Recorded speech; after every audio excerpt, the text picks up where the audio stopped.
Welcome to Tutorials with David, guys. Today we'll be having a how to pay your Netflix with your JazzCash.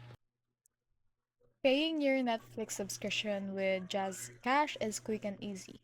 First, you want to open your Netflix account and go to Account section.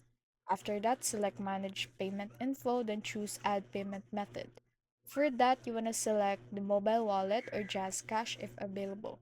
Next, open to your JazzCash app, log in, and make sure you have a sufficient balance. Copy the payment details from Netflix or generate a payment QR code if prompted. So here you can see that it has a digital payment.